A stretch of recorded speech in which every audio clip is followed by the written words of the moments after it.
Bismillahirrahmanirrahim. Assalamualaikum warahmatullahi wabarakatuh. Alhamdulillahirabbil alamin wassalatu wassalamu ala asyrafil anbiya'i wal mursalin wa ala alihi wa sahbihi ajma'in. Subhanaka la ilma lana illa ma 'allamtana innaka antal alimul hakim. Rabbi shrah li sadri wa yassir li amri wahlul 'uqdatam min lisani yafqahu qawli. La haula wa la quwwata illa billahil aliyil azim. Alhamdulillah, syukur kita kepada Allah Subhanahu wa taala kerana kita masih lagi diberi kesihatan yang baik, masa lapang yang luas dan dapat bertemu kembali dalam majlis ilmu ini walaupun kita 3 orang je ni. Hari Ngaida, dah apa khabar dah? Baik. Alhamdulillah. Kita start lah dah. Biarlah. Boleh. Nanti pandai-pandai lah masuk tu. Okeylah. Okay, malam ni merupakan siri keempat perkongsian kita mengenai bab yang amat penting bagi kita sebagai seorang muslimah. Minggu lepas kita sebenarnya dah masuk tau. Kan? Dah apalah kadang waktu pun. Dah masuk. Okay. Sibuk sungguh la ilaha illallah. Dah apa. Maknanya minggu lepas kita bincang mengenai mandi wajib waktu nakak, yang mana darah berhenti di luar adat kebiasaan haid. Adat kebiasaan haid sebelum ni lain tapi dia berhenti awal. Jadi cuba kita tengok slide. Okey. Berdasarkan slide ini, darah berhenti pada hari ke-6. Jadi adakah kita boleh tunggu jika kebiasaan haid kita sebelum ini 8 hari? Itu dia. Minggu lepas kita beri contoh dah lah. Contoh dia sebelum tu 8 hari juga. Tapi darah keluar berterusan. Tapi bulan Oktober lah kita buat contoh. Bulan Oktober yang pertama kita alami berlaku nakak sehari. Jadi pada bulan Oktober tu kita kena terus mandi lah. Kita kena terus mandi wajib sebab darah tak ada dah. Cumanya apabila keluar semula hari ke-8, darah keluar semula pada hari ke-8 tu.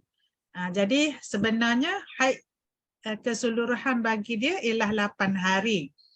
Tetapi apabila berlaku semula pada bulan November, hari ke-6 berhenti juga. Itu dia. Jadi kita sebut di sini mengikut pandangan Imam Ar-Rafi'i, dia kata jika bulan sebelum, iaitu bulan Oktober telah berlaku seperti bulan November ini, maknanya boleh tunggu sehingga darah kemungkinan keluar seperti mana bulan lepas. Itu dia. Tapi kena ingatlah bulan Oktober tu dia tak boleh tunggu lagi. Bila darah dah berhenti, maknanya dia kena terus mandilah. Itu pendapat muktamad dalam mazhab kita. Apabila darah berhenti dengan tanda-tandanya, maknanya kena terus mandi wajib. Tetapi apabila telah berlaku kali kedua, bulan November ni berlaku macam ni, contohnya kita sekarang berada di bulan November, contoh berdasarkan gambar rajah ni, hari ke-6 tu darah dah berhenti. Jadi kita boleh ikut pandangan Imam Ar-Rafi'i. Dia kata boleh tunggu kok hari ke-8 keluar darah seperti mana bulan sebelum. Itu dia. Jadi boleh ikutlah pandangan Imam Ar-Rafi'i. Tapi cuma kena dalam buku tu ada kan dah? Ada ni noteran. Ada. Okey, cumanya kalau pertama kali berlaku tak boleh tunggulah. Maknanya bila darah berhenti sahaja kita kena terus mandi. Kena ingat formula, ada darah tak boleh beribadat, tak ada darah, wajib beribadat. Kena beramal dengan perkara zahir ketika itu. Itu kaedah jumhur.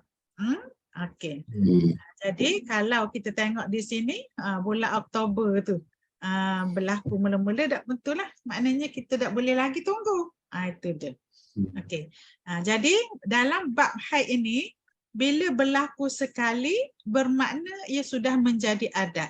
Jadi bila bulan Oktober dah ada adat, maka bulan November boleh tunggu, iaitu tidak mandi wajib lagi pada hari ke-7 kerana beranggapan kemungkinan berlaku perkara yang sama seperti bulan Oktober lepas.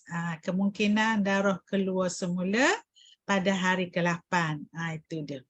Jadi kalau jadi katakan hari yang ke-7 tu pada bulan November tu, katakan macam cukuplah masa dia kering tau. Dah maknanya dah kalau kita tak semayang tak apalah. Kalau kita nak ikut pandangan Imam Ar-Rafi'i tu, nak tunggu boleh. Maknanya boleh lah sebab kita ingat mungkin jadi pula macam bulan Oktober. Bulan lepas lah. Macam bulan lepas. Itu jadi dia. adat lah. Jadi dah ada adat, maknanya dah ada adat sekali. Maknanya hak yang bulan ni kalau jadi juga macam hari ke-6 berarti dah boleh tunggu dulu. Tapi dia tidak boleh melangkaui hari ke-8 lah. Sebab kalau hari ke-8 tu dah keluar juga darah, maksudnya kena mandi wajib. Sebabnya sebab dah melangkaui masa. Jadi kalaulah dia mandi pada hari ke-8 dia kena qada hari ke-7 tu. Tu je lah. Okey. Ni maknanya kalau kita ikut pandangan Imam Ar-Rafi'i ini memudahkan jugalah siapa-siapa yang mengalami perkara seperti ini. Maksudnya, itu dia. Okey, selagi kita bincang minggu lepas mengenai ibadat yang telah ditunaikan dalam waktu naqab. Tu. Dalam waktu naqab. Boleh juga ikut pandangan pandangan Al-Laqti. Hak minggu lepas dah tengok dak tu video? Dak dang ye ustazah. Kalau dak dang ni mungkin ni tertinggal jugalah. Jadi nu sebut jugalah dah.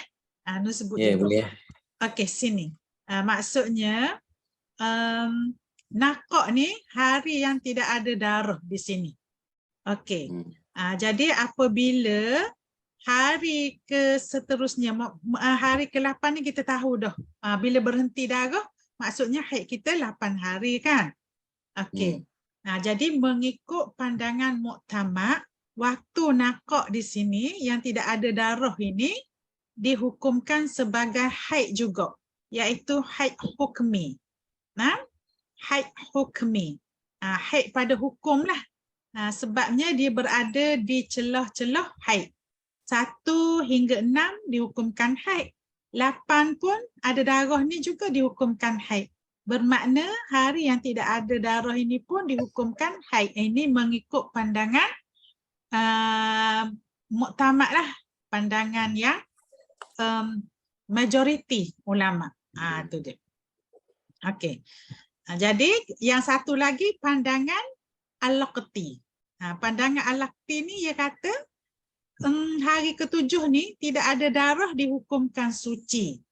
Dengan syarat berhenti darah itu 24 jam ataupun lebih. Maksudnya hari ke-7 ni 24 jam tak ada darah. Jadi dia hukumkan suci di sini. Ini pandangan Al-Laqti. Pandangan ini boleh diguna pakai ketika kita berada di Mekah. Contohnya, kita kedatangan haid. Lepas tu, bila berhenti darah, memang kita disarankan, digalakkan terus mandi wajib. Bila tak ada darah dah.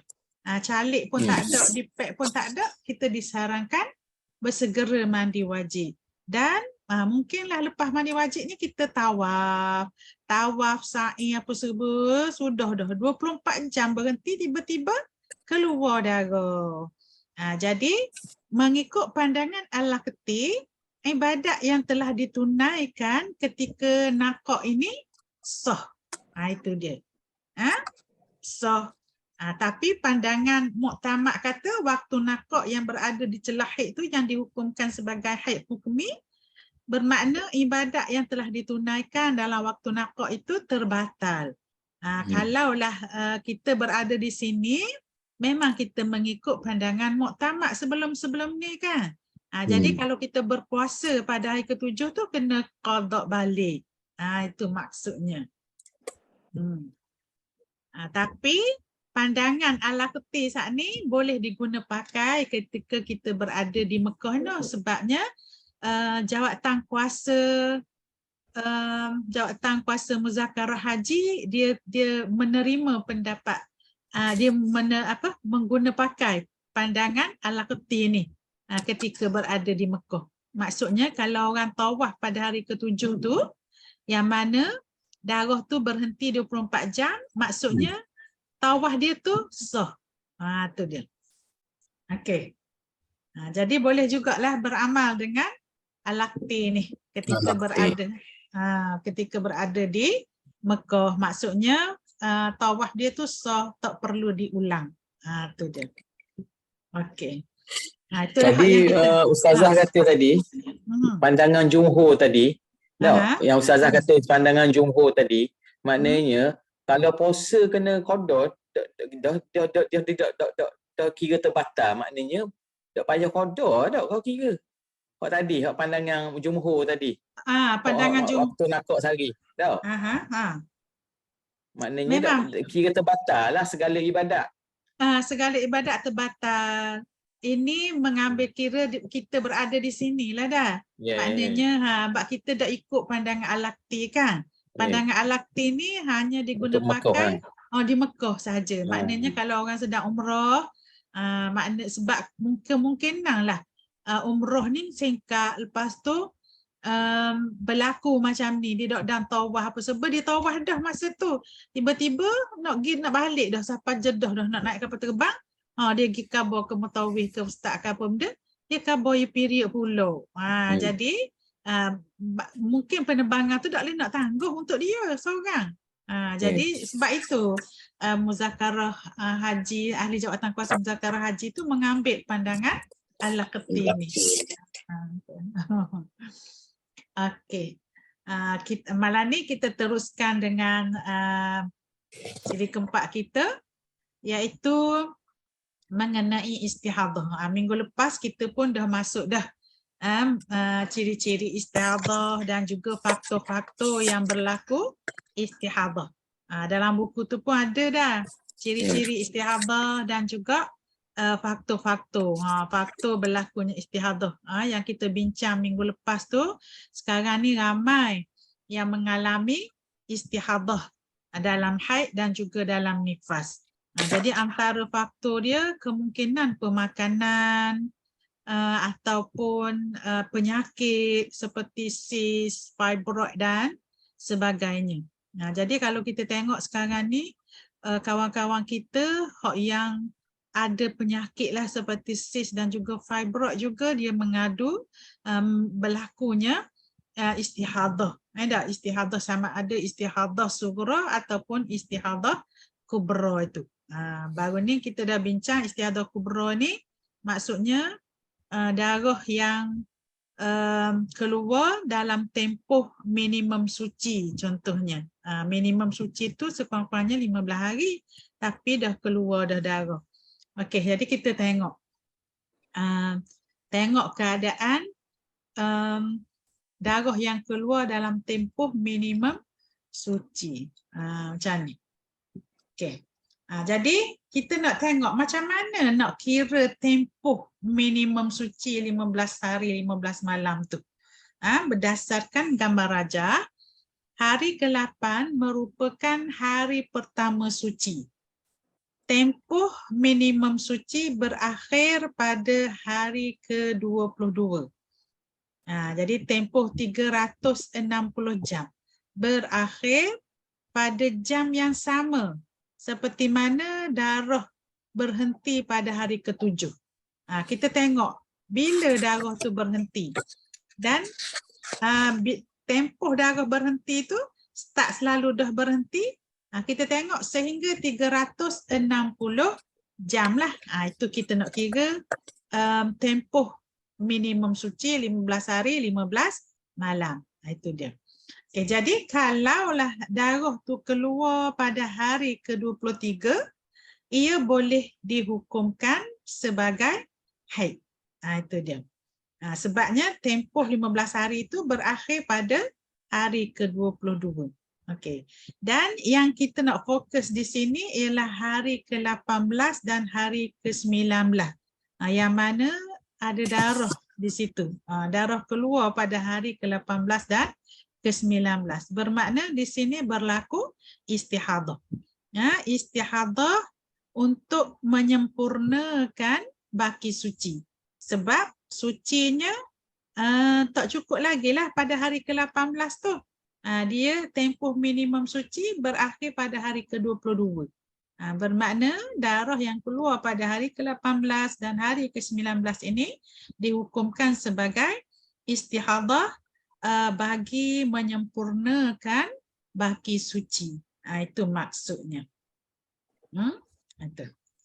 Okey, jadi kalau hari yang ke-23 tu boleh dihukumkan sebagai haid untuk pusingan baharu kerana tempoh minimum suci sudah berakhir pada hari ke-22. Jadi jam tu kita kena semak balik bila bermula suci. Itu dia.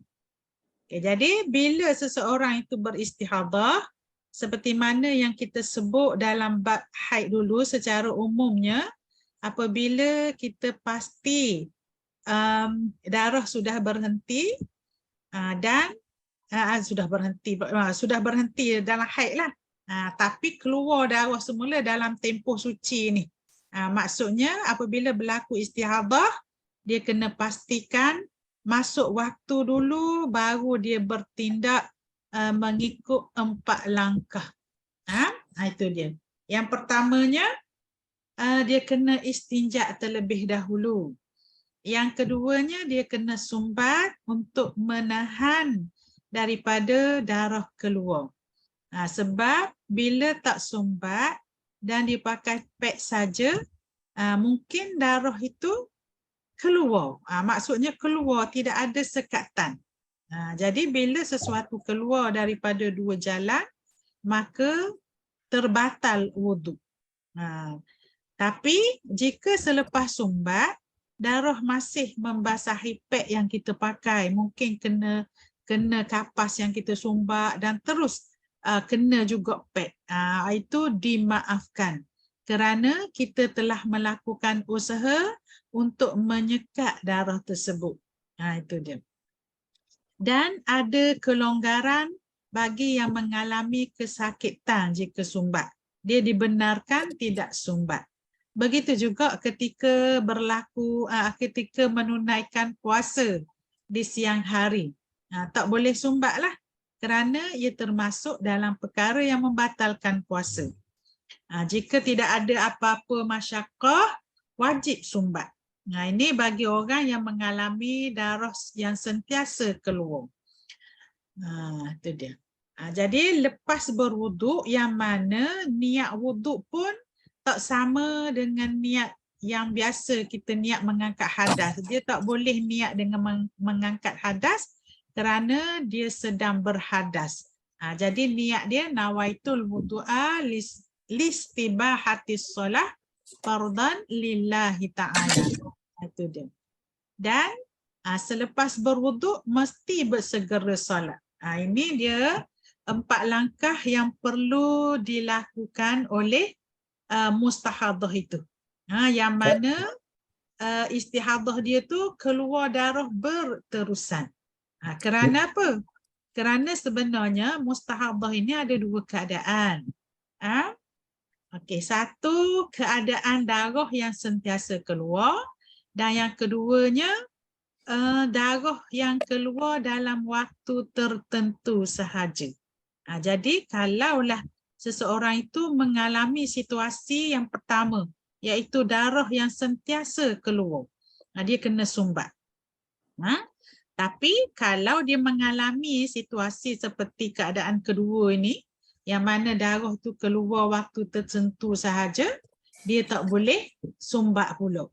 Kerana apabila sumbat, kapas yang suci bersih itu bercampur dengan najis yang ada di dalam. Itu membatalkan wuduk. Jadi keadaan yang kedua ni tak boleh sumbat. Itu dia. Okey. About niat wuduk tadi, kalau kod Melayu mana tu Ustazah? Saja aku berwuduk untuk mengharuskan solat, solat fardu kerana Allah Ta'ala. Itu dia. Niat dia sama seperti mana niat tayamum. Untuk dia tak boleh niat mengangkat hadas. Dia kena niat untuk mengharuskan solat. Itu dia. Okay, dan kena ingat, bagi yang sumbat tu, kemungkinan sebelum ni dia mengalami darah yang sentiasa mengalir. Tapi apabila dia sumbat, masa solat tu dia tiba-tiba dia rasa darah berhenti. Jadi kalau bila berlaku begitu, solat dia terbatal. Sebab maknanya kemungkinan sebelum-sebelum ni darah sentiasa keluar, sebab itu dia kena sumbat. Tetapi dalam tengah dia menunaikan solat tu, dia rasa darah tu berhenti. Bila dia rasa darah dia tu berhenti, maknanya batal solat dia. Dia kena buang sumbatan itu dan beristinja semula, kemudian berwuduk dan solat semula. Itu keadaannya. Betul, ada keadaan yang macam kita boleh sipang wuduk ke macam kalau orang istihadah ni macam tak boleh. Tak boleh sipang. Dia kena ambil wuduk setiap kali waktu. Solat setiap kali waktu lah. Setiap kali waktu solat. Dia kena berwuduk. Itu dia. Okey.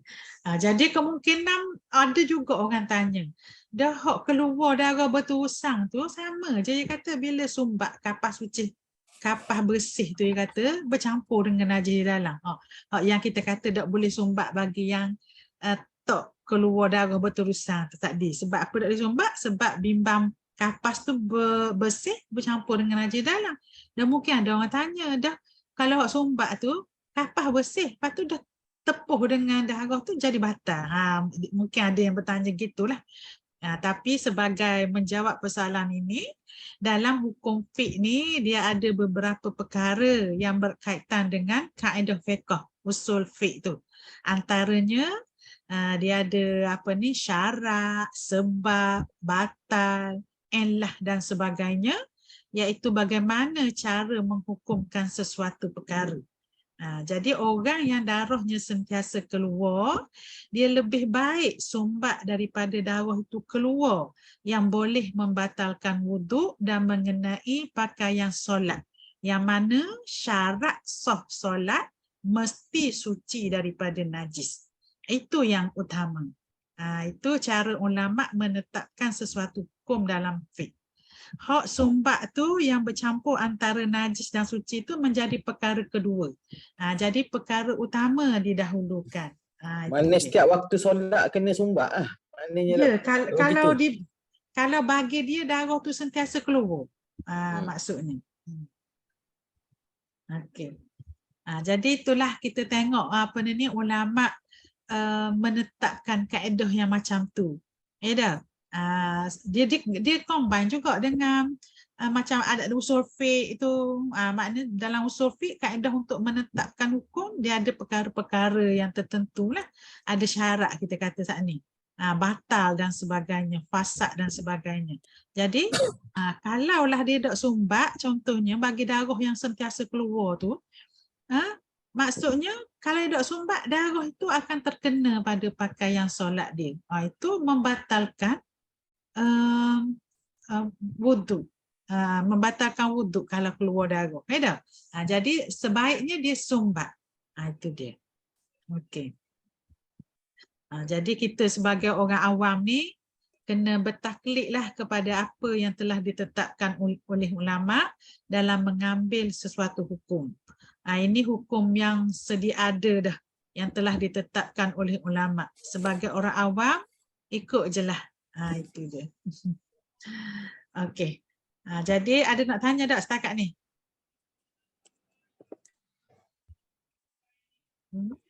Okey, kalau ada selepas ini nak tanya, boleh je tanya. Okey, seterusnya kita nak sebut sikit mengenai tempoh minimum suci dan warna kuning dan keruh bagi darah haid. Mengikut mazhab Syafi'i, tempoh minimum suci adalah 15 hari. Warna kuning dan juga keruh yang mengiringi haid dalam tempoh 15 hari tetap dihukumkan sebagai haid. Minggu lepas, Kak Nun ada sebut sikit, iaitu boleh ikut mazhab lain yang mengatakan warna kuning dan keruh tidak dikira sebagai haid dalam keadaan tertentu, tetapi kena berhati-hati. Bimbang berlaku talfiq, iaitu bercampur aduk antara mazhab. Okey, kita tengok slide ni. Okey. Jika di akhir haid darah terlalu cair daripada darah-darah sebelum ni, tetapi masih ada warna, maksudnya kalau mengikut mazhab Syafi'i, kita tak boleh mandi wajib lagi pada hari ke-11 dan juga hari ke-12, kerana mengikut pandangan mazhab Syafi'i, darah kuning dan keruh masih dihukum sebagai haid apabila dia mengiringi haid. Itu dia. Okey. Jadi kalau kita tengok di sini, jika seseorang yang memang waktu suci dia tak pernah cukup 15 hari. Contoh, hari pertama hingga hari ke-10, darah keluar dengan keadaan warna dan sifat yang kuat. Tapi hari ke-11 dan hari ke-12 ni darah lemah dah. Seperti kuning dan juga keruh. Itu. Kalau kita tengok tadi, mazhab Syafi'i kata selagi ada warna seperti warna kekuningan dan keruh yang berlaku dalam tempoh 15 hari tetap dihukumkan haid kan? Oleh kerana mungkin seseorang itu dia sentiasa mengalami suci tak cukup 15 hari. Mungkin hari ke-26 keluar semula darah kuat yang memang diakui darah itulah haid bagi dia.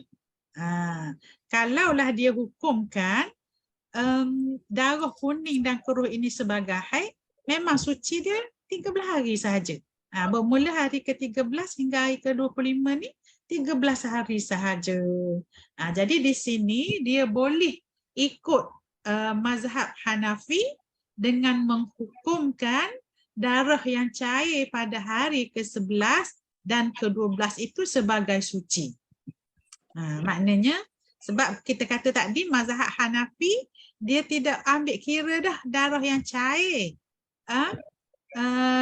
Darah yang cair yang keluar walaupun dalam tempoh 15 hari. Ini mazhab Hanafi. Jadi bagi orang yang tak cukup suci dia boleh kira darah ini sebagai istihadah dah. Itu dia. Kalau dia tak solat ketika dalam perjalanan, sebab kemungkinan dia tak tahu pun apa yang berlaku, dia tak tahu pun mungkin suci tak cukup ni, kemungkinan walaupun sebelum-sebelum ni tak cukup, tapi mungkin diharap bulan ni suci dia cukup. Jadi dia tak solatlah lagi pada hari ni. Itu dia. Tiba-tiba hari ke-26 ni keluar darah kuat. Darah yang lebih kuat daripada hari ke-11 dengan 12. Dan dia memang akui darah kuat ini memang haid bagi dia. Bermakna dia boleh ikut mazhab Hanafi yang mengatakan hari ke-11 dan 12 ini waktu suci dah. Jadi dia kena qada lah. Maksudnya kalaulah dalam perjalanan tu dia tak solat lagi pada hari ke-12 tu. Itu dia. Dia boleh ikut pandangan mazhab Hanafi, mengambil darah ini sebagai istihadah dah. Itu dia. Bermakna tapi macam mana ya kalau kita nak ambil, yalah ikut mazhab ni, bila masa kita nak pakai? Itu dah. Itu kena berhati-hati tu. Nun kata kena berhati-hati. Sebab bimbang berlaku talfiq.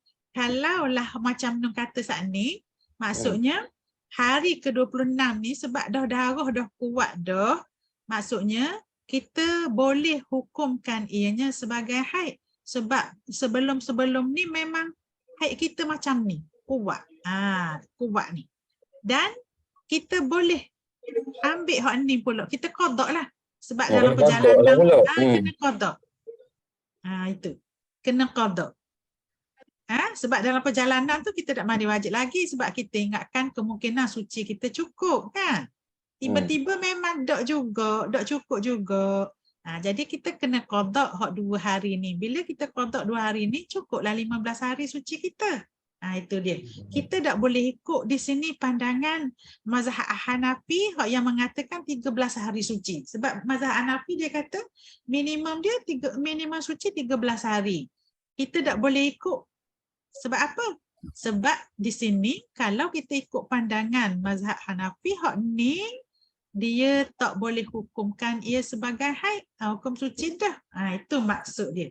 Kalaulah kita kata di sini memang kita duk semayang sebab kita hukumkan dia sebagai haid lagi ni, bila hukumkan haid maksudnya pandangan Syafi'i. Tiba-tiba kita ikut mazhab Hanafi di sini 13 hari. Tak kena sebab mazhab Hanafi dia kena ambil ini sebagai suci. Tu dia. Okey. Gitulah kena tengok tu. Tak sekarang ni Hanafi memang dia pakai dah. Hanafi dia memang pakai 13 hari dah. Kita ni nak ikut kalau Syafi'i ambil kira 15 hari tau. Ya. Maknanya kita kena ambil lah, pakai lah hak 11 dengan 12 sebagai suci. Betul tak? Ataupun kita boleh ambil di sini. Kalau di sini kita nak hukumkan masih haid sebab mazhab Syafi'i masih haid ni di sini. Kita boleh ambil di sini. Untuk mencukupkan 15 hari suci kita. Hari ke-28 baru kita hukumkan ia sebagai haid untuk pusingan kedua. Kita boleh ambil di depan ataupun di belakang. Ini bagi orang yang sentiasa suci dia tak cukup. Okey. Ada. Itulah. Jadi kena berhati-hatilah untuk kita beramal. Okey.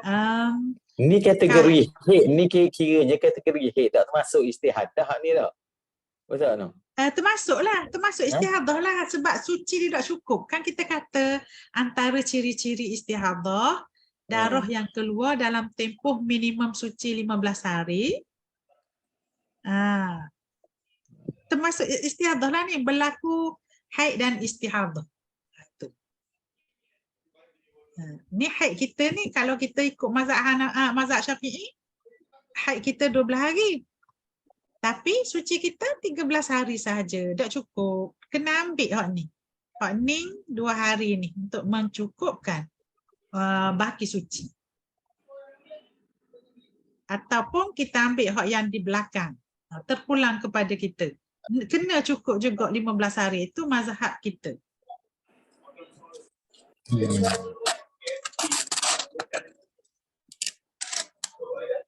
Okey. Kecuali berlaku macam ni.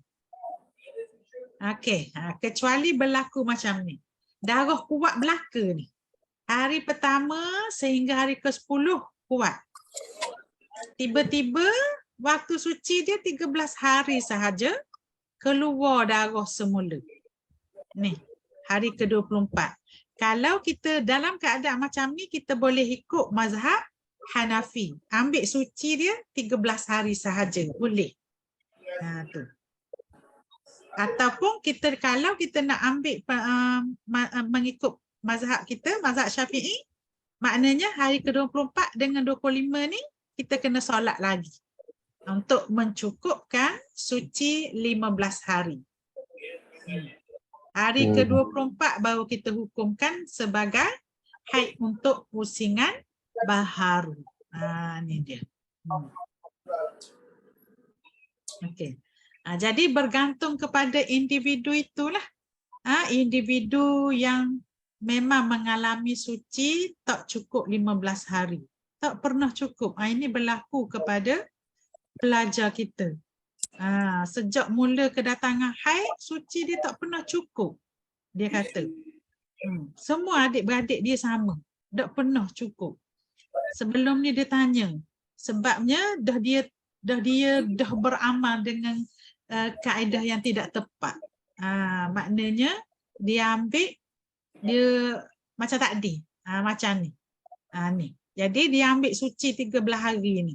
Hak ni haid dia hukumkan haid semua, hak ni haid semua. Sebab dalam keadaan macam ni tak boleh ambil 13 hari gini. Mengikut mazhab mana? Kalau kita nak ikut mazhab Hanafi menghukumkan ini suci dah. Jadi bermakna dia kena qada. Oleh kerana dia ni dah start pada mula-mula keluar haid, dia kata masa remaja lagi dia berlaku gitu. Jadi bermakna banyaklah qadanya. 2-3 kali dia tanya, "Ustazah boleh tak? Boleh tak you nak ikut mazhab Hanafi 13 hari suci?" Kita tanyalah keadaan dia macam mana. Adakah berlaku macam ni ataupun berlaku macam ni? Tu. Kalau berlaku macam ni, boleh. Kalau berlaku gini tak boleh. Kita kata. So akhirnya kita cadangkanlah supaya dia berubat lah, kemungkinan ada something lah. Dia pun berubat 2 minggu lepas dia cover. Dia kata alhamdulillah selepas berubat tu dia kata haid suci dia cukup 15 hari. Alhamdulillah. Dia cuba rawatan Islam dengan ustaz. Mungkin ada gangguan lah. Ya tak? Okey, ada nak tanya tak setakat ni? Sebelum kita pergi kepada istihadah kubra pula. Ni istihadah sughra lagi ni. Ada nak tanya ke? Okey. Kalau tidak ada, kita teruskan dengan istihadah kubra. Ini dia.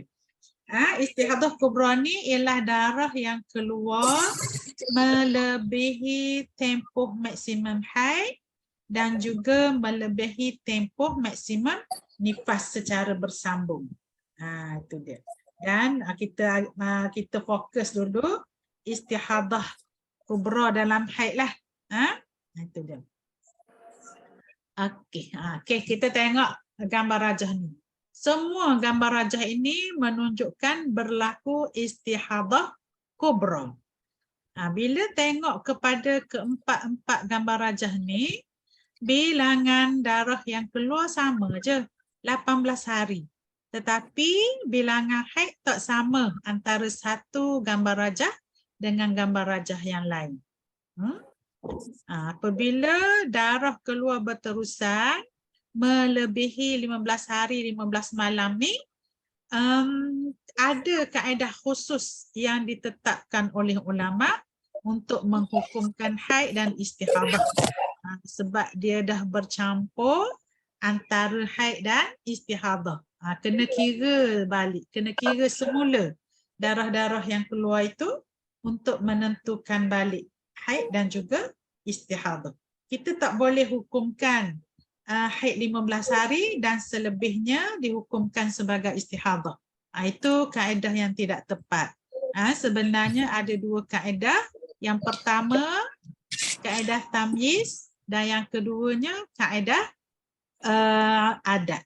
Itu dia.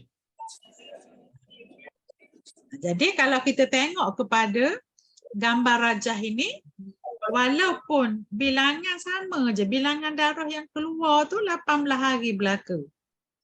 Tetapi haid tak sama antara satu sama lain walaupun guna kaedah yang sama. Kaedah tamyiz. Sebab apabila kita tengok dari segi darah yang keluar tu, apa benda ni? Dari segi darah yang keluar tu, boleh kita kenal pasti darah kuat dan darah lemah. Itu dia. Jadi kaedah tamyiz ni sebenarnya kaedah yang membezakan, iaitu membezakan darah kuat dan darah lemah. Darah kuat akan dihukumkan sebagai haid dan darah lemah dihukumkan sebagai istihadah. Itu dia. Dan apabila seseorang mengalami istihadah kubra ni, cara menentukan haid dan istihadah ialah pertama, bergantung kepada orang yang mengalami istihadah itu sendiri. Sama ada dia seorang mubtada'ah ataupun mu'tadah. Yang keduanya bergantung kepada keadaan darah yang keluar. Tengok keadaan darah sama ada boleh ditamyiz ataupun tidak. Orang yang beristihadah juga disebut sebagai mustahadah. Ia terbahagi kepada 7 kategori. Asal dia terbahagi kepada kepada dua golongan, iaitu golongan mubtada'ah dan golongan mu'tadah.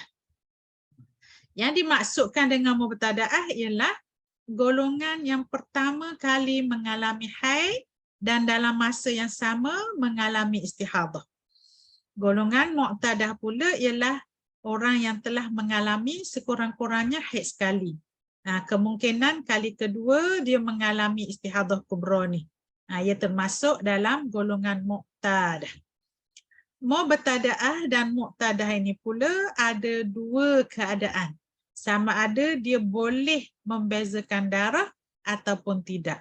Yang boleh membezakan darah dikategorikan sebagai mumayyizah. Ada mubtada'ah mumayyizah dan ada yang mubtada'ah ghairu mumayyizah. Itu dia. Dan mu'tadah pun sama. Ada yang mumayyizah dan ada yang ghairu mumayyizah. Mumayyizah ni kita tahu boleh membezakan darah. Mumayyizah tidak dapat membezakan darah. Itu dia. Jadi mubtada'ah mumayyizah, mubtada'ah ghairu mumayyizah, mu'tadah mumayyizah dan mu'tadah ghairu mumayyizah. Ada 4 dah. 3 kategori lagi iaitu golongan mutahayyir.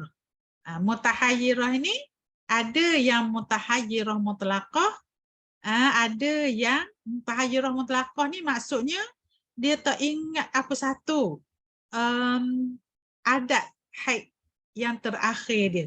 Jadi dia tak ingat berapa hari haid, bila kedatangan haid yang terakhir, dia tak ingat apa satu untuk dirujuk. Dia dinamakan mutahayyirah mutlaqah. Mutahayyirah yang keduanya ingat tarikh tapi dia tak ingat bilangan. Dia ingat tarikh haid dia yang terakhir tapi dia ingat berapa hari. Dan ada pula yang ingat bilangan dia tapi dia ingat tarikh pula. Itu dia. Jadi kalaulah berlaku macam ni, dia kena kira balik haid dia tu. Nak kira sekarang ni adakah berapa hari nak dihukumkan haid. Jadi cara penyelesaiannya berbeza di antara satu sama lain.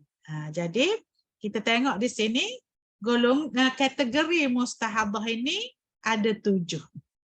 Yang pertamanya tadi disebut dah mubtada'ah mumayyizah, mubtada'ah ghairu mumayyizah, mu'tadah mumayyizah, mu'tadah ghairu mumayyizah, mutahayyirah mutlaqah, dan mutahayyirah ingat tarikh lupa bilangan, mutahayyirah ingat bilangan lupa tarikh.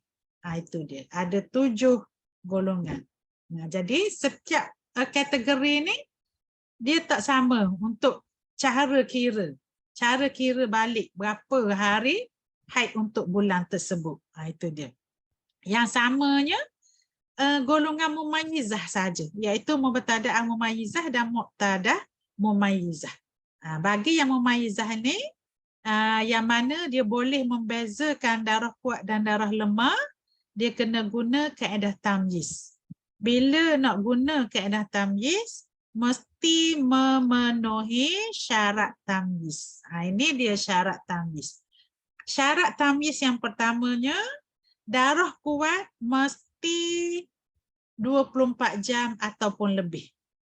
Yang keduanya, darah kuat mesti tidak melebihi 15 hari 15 malam. Dan yang ketiganya, darah lemah mesti 15 hari pula. Lebih pula 15 hari. Itu dia. Jadi dua syarat yang pertama itu merupakan syarat haid. Syarat haid lah, darah kuat yang nak dihukumkan sebagai haid itu mesti 24 jam ataupun lebih. Kalau tak cukup 24 jam, dia tidak boleh dihukumkan sebagai haid. Itu untuk darah kuat tu. Sebab darah kuat itu yang akan dihukumkan sebagai haid. Dan darah kuat pula tu memang tak boleh lebih daripada 15 hari.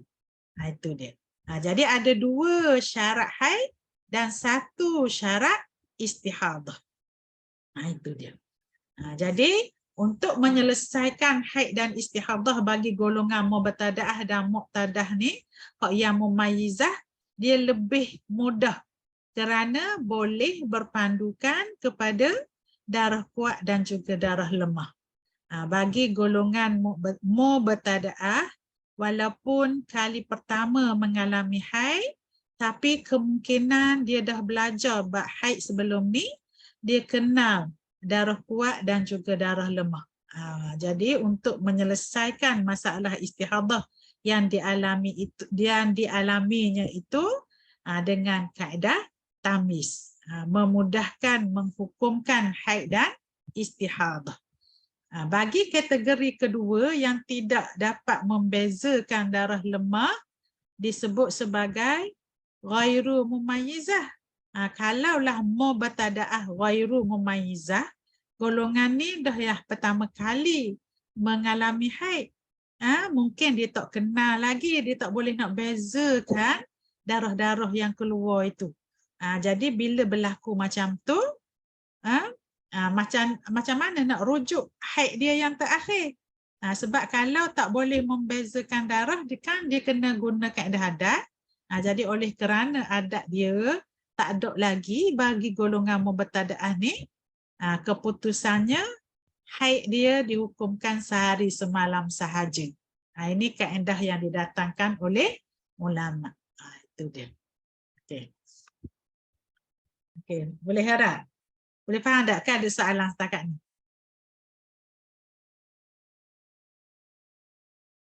Ada soalan ke? Okey, kalau tidak ada soalan, jadi kita tengok slide seterusnya yang tadi. Keempat-empat gambar rajah ini tak sama cara kiraan haid dan juga istihadah. Jadi kalau kita sebut ni semua menggunakan kaedah tamyiz sebab kita boleh bezakan darah kuat dan darah lemah. Hari tu minggu kedua. Kita dah sebut dah warna-warna ke minggu lepas baru rasanya kita dah sebut dah warna-warna darah mengikut tahap. Darah yang paling kuat ialah darah warna hitam.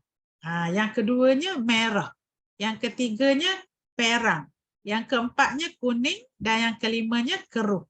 Itu tahap-tahap darah. Ini penting kita ingat tahap ni sebab kadang-kadang tu ada orang dia mungkin sebut tak mengikut tahap. Jadi bila tak mengikut tahap, kemungkinan dia tak ingat apa ni tahap tu. Sebab apabila keluar darah ni, hak ni yang kita bagi contoh sahaja, tapi kemungkinan kita sendiri mengalami istihadah yang mana darah tu keluar tak mengikut tahap. Jadi bila tidak mengikut tahap, darah kemungkinan ada 3 tahap. Kalau dia tidak mengikut tahap, kita tak, sebab bila ada 3 tahap maknanya dia boleh gabung 2 daripada 3. Jadi kalau dia tidak mengikut tahap, dia ada perkara yang tidak boleh digabungkan. Itu sebab itu kita kena ingat tu tahap-tahap darah tu. Itu dia. Okey. Jadi kalau kita kata, tengok gambar rajah yang pertama ni. Bila kita kata warna kuat adalah hitam, bermakna di sini darah mana yang akan dihukumkan sebagai haid ni? Darah mana dah? Siapa tak tahu? 1 hingga 7 lah. Darah yang kuat hitam lah. Kuat hitam. Itu dia. Hari keberapa kita kena mandi wajib? Kena mandi wajib hari yang ke 16. Hari ke-16. Hari ke-16 kita kena mandi wajib. Tu dia. Sebab apa boleh mandi wajib ni? Sebabnya apabila berlaku istihadah, kena ingat. Tidak semestinya kita mandi wajib pada hari ke-16. Tetapi gambar rajah 1 ni boleh mandilah hari ke-16. Sebab apa boleh mandi hari ke-16 ni?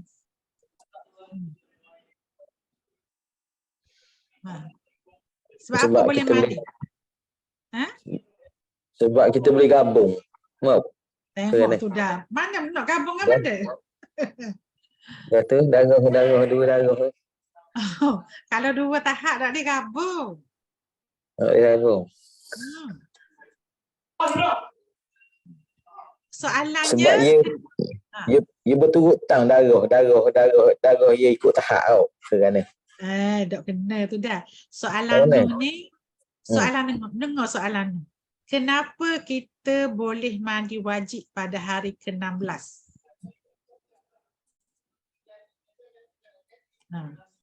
Kenapa kita boleh mandi wajib pada hari ke-16? Siapa nak jawab ni? Syafini. Cuba jawab Syafini. Sebab apa boleh mandi wajib pada hari ke-16?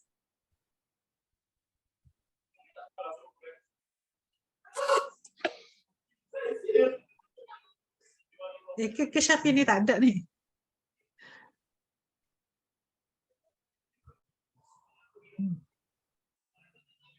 Ada harap.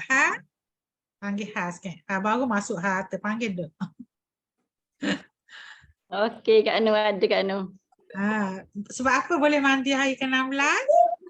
Okey, sebab hari yang ke-8 tu kita tak tahu lagi sama ada haid kita lebih daripada 15 ke dok lagi. Jadi kita teruskanlah sampai ke hari yang ke-16 tu. Lepas tu? Ada Kak Anu. Yelah, hari 16 tu baru kita boleh buat analisis. Okey. Jadi hari ke-16 tu kita boleh mandi wajib sebab apa? Gini, dia sudah ikut ciri istihadah tu dah cukup sifat dah. Tak ke kan? Cukup sifat mana? Dah ikut dah ciri masuk kriteria istihadah dah. Ke kan? Istihadah kan kena 12 hari tau. Okey, jawapan dia macam ni. Kita sekarang ni apabila berlaku hari ke-16 ni memang kita akan tengok balik, ya tak?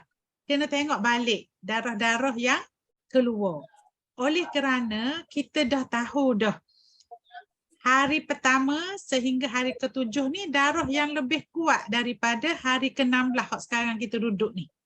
Bermakna darah kuat inilah yang dihukumkan sebagai haid. Oleh kerana haid ini telah dihukumkan dan hari ke-16 ni memang kita pasti darah yang lebih lemah daripada 7 hari yang pertama. Sebab itu kita boleh mandi wajib pada hari ke-16. Dan kita hukumkan darah haid kita 7 hari berdasarkan darah kuat. Itu dia. Haid itu gambar rajah yang pertama. Gambar rajah yang kedua pula, memang hari ke-16 lah kita akan berhenti di sini. Berhenti bukan berhenti semata-mata berhenti apa? Berhenti tu maksudnya kena berfikir. Kena tengok adakah darah yang keluar itu kita boleh hukumkan dia sebagai haid dah. Itu maksudnya. Hari ke-16 ini kita perasan darahnya lebih kuat daripada darah-darah sebelumnya. Sebab hari pertama sehingga hari ke-7 darah dia lebih cair berbanding dengan hari ke-16 sekarang kita duduk. Bermakna hari ke-16 di sini boleh mandi wajib ke tak? Boleh mandi wajib tak? Hari ke-16. Tak boleh mandi lagi wajib. Sebab apa? Sebab kita berada dalam keadaan darah yang kuat daripada sebelum-sebelum. Kalau yang pertama, yang di atas, kita boleh mandi wajib dah. Sebabnya kita berada dalam keadaan darah yang lebih lemah daripada sebelum-sebelum. Itu perbezaan dia.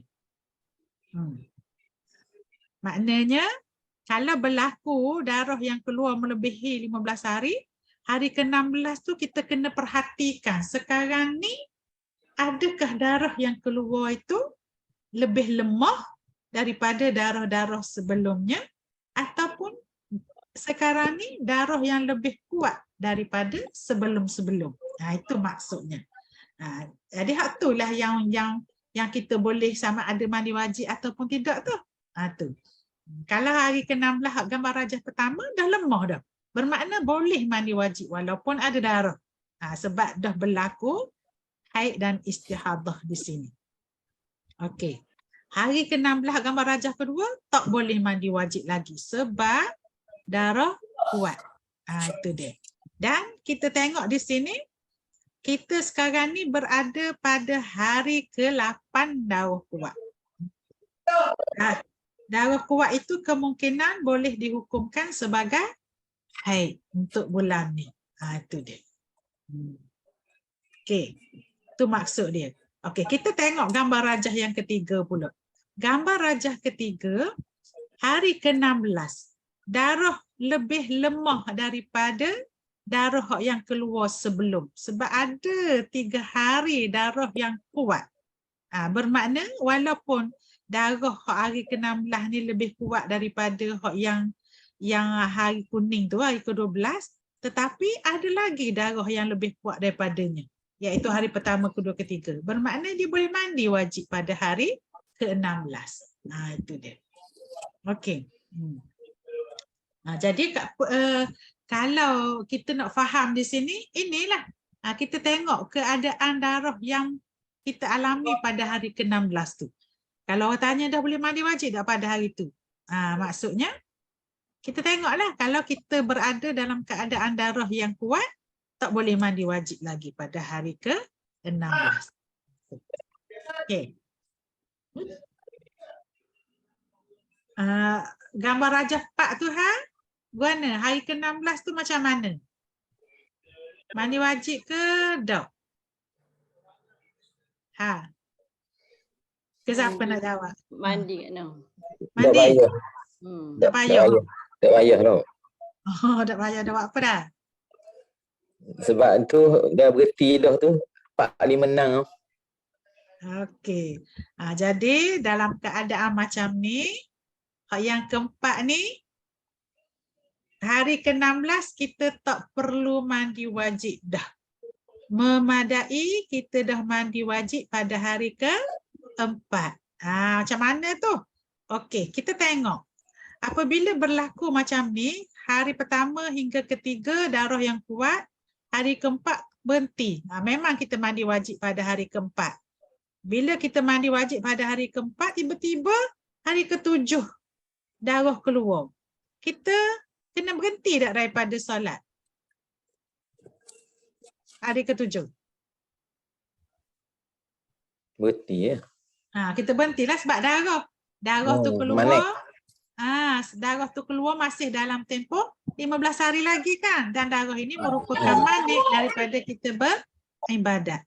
Jadi hari ke-7 ke-8 ni memang kita dok semayang.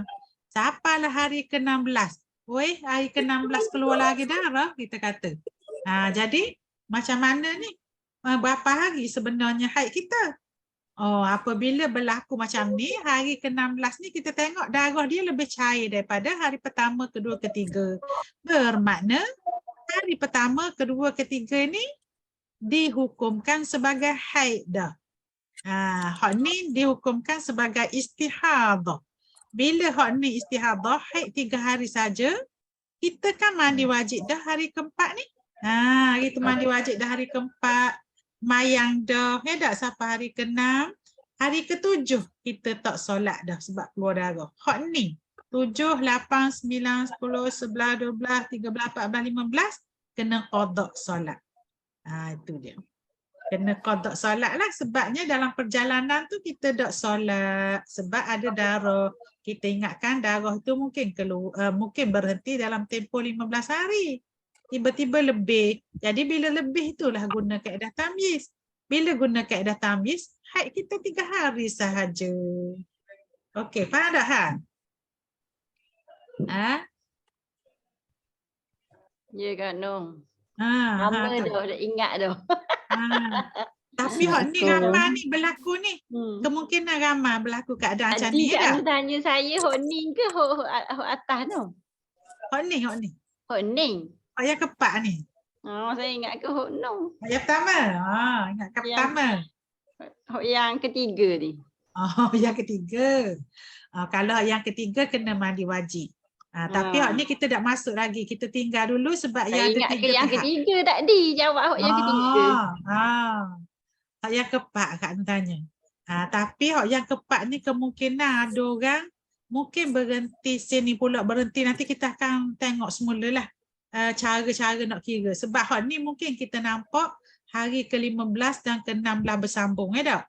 Tapi ada darah yang tidak bersambung pada hari ke-15, ke-16 ni tak bersambung.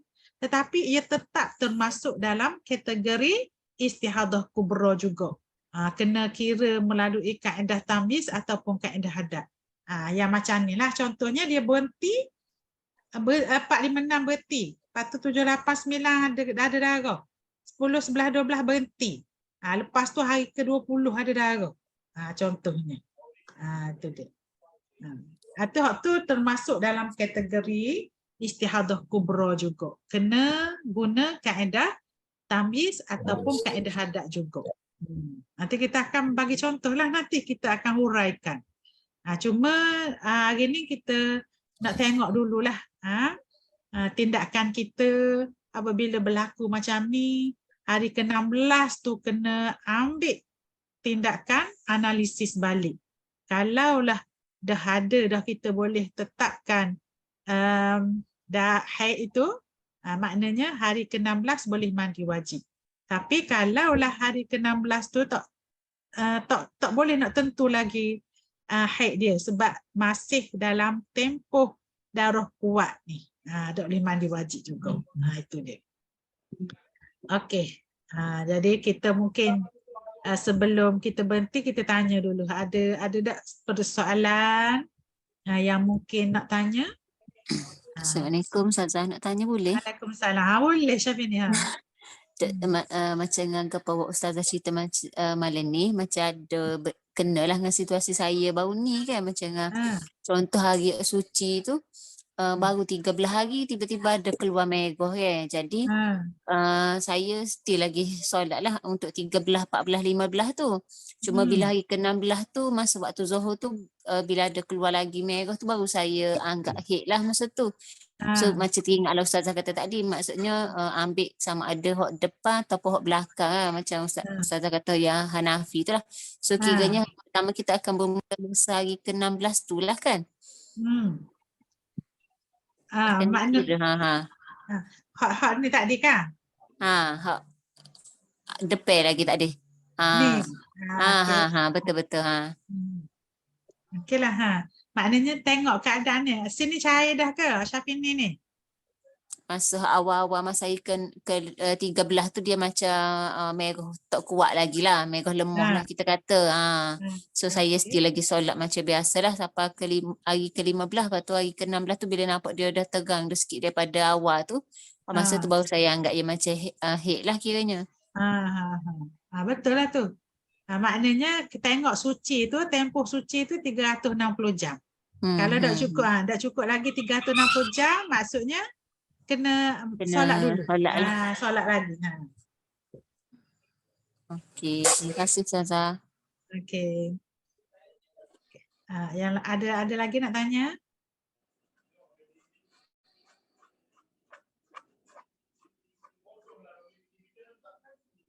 Okey, kalau tidak ada apa-apa, kita berhenti di sini dululah. InsyaAllah minggu depan kita akan sambung lagi. Kita terus masuk ke bab istihadah kubra dan kita bawakan contoh-contoh macam mana kita nak kira balik darah-darah yang keluar itu, sama ada ia boleh dihukumkan haid ataupun tidak. Itu dia. Okey, jadi Kak Nur sudahi dengan aku qauli hadza wa astaghfirullahal azim li wa lakum. Wassalamualaikum warahmatullahi wabarakatuh. Kita tangguh dulu dengan bacaan tasbih kafarah dan suratul As. Subhanallah. Subhanakallahumma wa bihamdika asyhadu an la ilaha illa anta astaghfiruka wa atubu ilaik. Subhanakallahumma wa bihamdika asyhadu an la ilaha illa anta astaghfiruka wa atubu ilaik. Bismillahirrahmanirrahim. Terima kasih Ustazah. Okay, Assalamualaikum warahmatullahi wabarakatuh. Waalaikumsalam. Terima kasih Ustazah. Assalamualaikum. Sama.